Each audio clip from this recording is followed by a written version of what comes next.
March 23rd, 2025.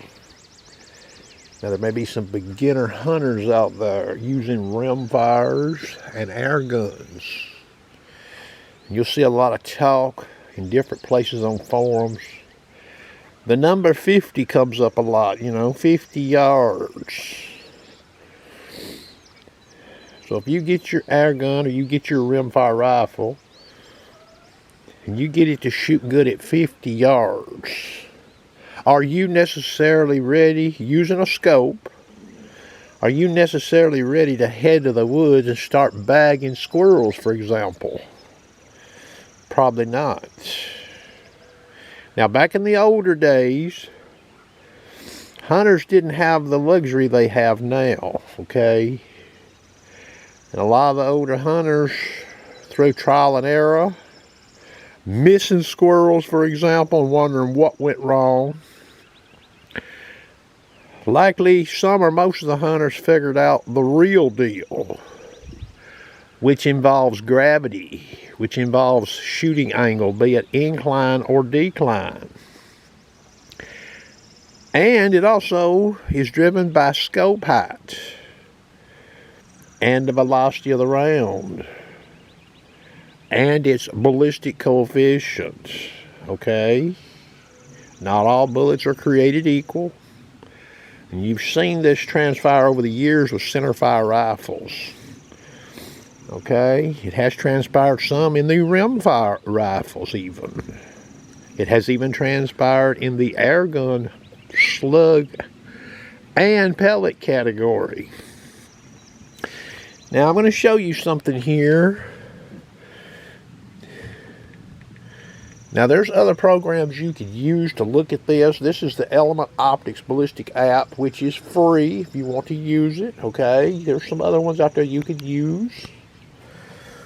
Now, when you look at this app, you're going to be setting in, and you need a chronograph for your speed of your round. You're going to have to determine its ballistic coefficient. Okay, and you see that right there, sight height.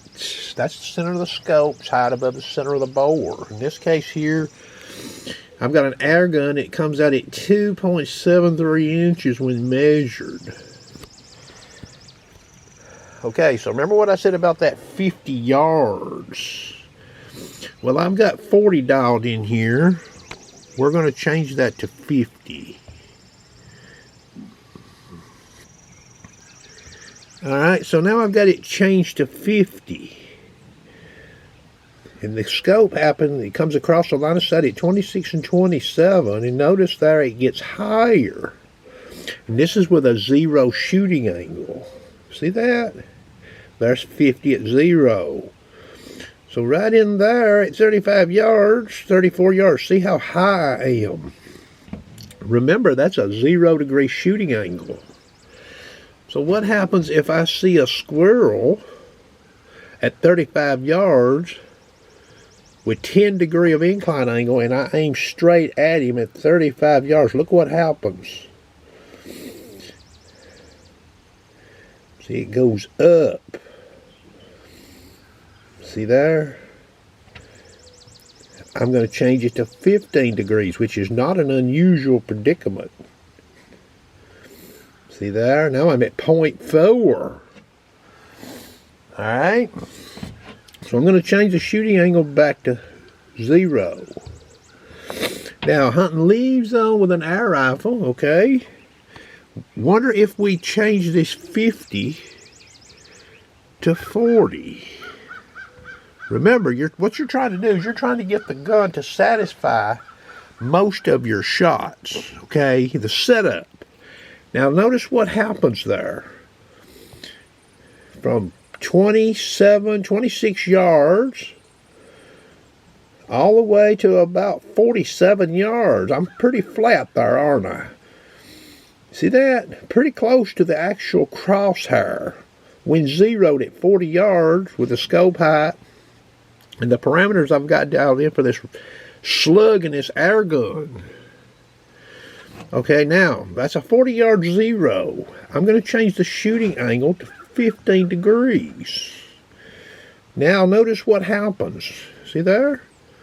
I'm still very close through that zone right there where probably the majority of the squirrels would be shot. See that? Okay. Now I wonder if I get a little steeper here. I wonder if I go to 20 degrees. See what I've got? Look at there. So I'm still fairly close. I'm not into that 0.4, 0.3.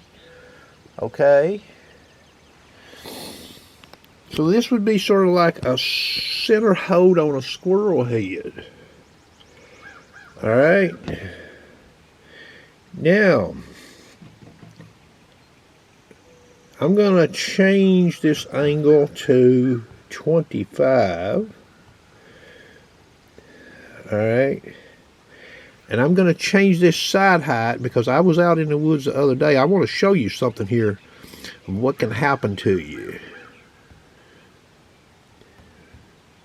Okay? Now this is how I've got this gun currently set up. And I was in the woods groundhog hunting. Okay? With a 50-yard zero, 2.87 for a side height, 50 yards. Okay? And you get to see it here. Alright, so I was in the woods groundhog hunting, and now squirrel season's closed, but I had this squirrel come up over my head. Alright, and it was about 11 yards. See that 11 right there? Look at that. 11.72 MOA to dial up. I'm going to be 1.3 inches low. Now remember, our rifles, generally, the scope sits higher above the bore than it does on a rimfire, okay? So you see that. So if I was using a second focal plane scope, how would I ever judge roughly 11 MOA on that squirrel with this setup? Now, I happen to point this up at that squirrel, okay? And that's what it flashed in the window. It flashed about 12 MOA. It's holed up. Well, my reticle on that first focal plane scope at 10 power, I could clearly see where 12 MOA was on that reticle. It's numbered. All right? So, a second focal plane, you would have been guessing. All right, and remember, second focal plane scopes, the ones that do have marks in the reticle, they're generally marked to be correct for MOA or MRAD at the highest power generally. Well, this scope I was using is a 20 power for max, but I don't have to have it at 20. I can have it at 10. 8, 12, whatever I want. Now granted, once you get down below about 8, you can't read the numbers on the reticle. But 10, you certainly can. Okay. And they are some cheaper first focal plane scopes out there. Alright. Arkin is a good one. Okay. So I just thought I would show this, because just because you zero your gun in the field shooting level, okay, don't mean you're necessarily ready for action in the woods and be successful. You'll find yourself shooting high, okay, and on real close shots you may find yourself shooting low. Alright. And this thing right here, now, there's some other companies makes rangefinders that does what this one does, okay? They may even make some that do more than this one. Very good investment here, though, okay? If you're going to spend money on a laser rangefinder, there's not that much difference in price between this one and a regular rangefinder, we'll call it, that doesn't have this ballistic capability to link with this app. Okay, so what you do with this thing, you hold the red button, okay,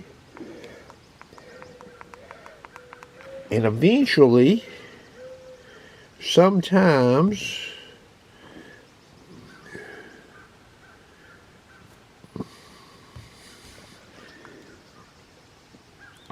you hold the red button and eventually it's going to come in down there on the bottom of that screen. See it right there? And when you hit this, and I'm in profile 1, so all I have to do is click on profile 1 and it uploads it. See that? Disconnect. Now that data on that screen right there, if we take this rangefinder out and I use it in the field over here to include incline angle, okay? Now it's got a shooting angle of 0 in it.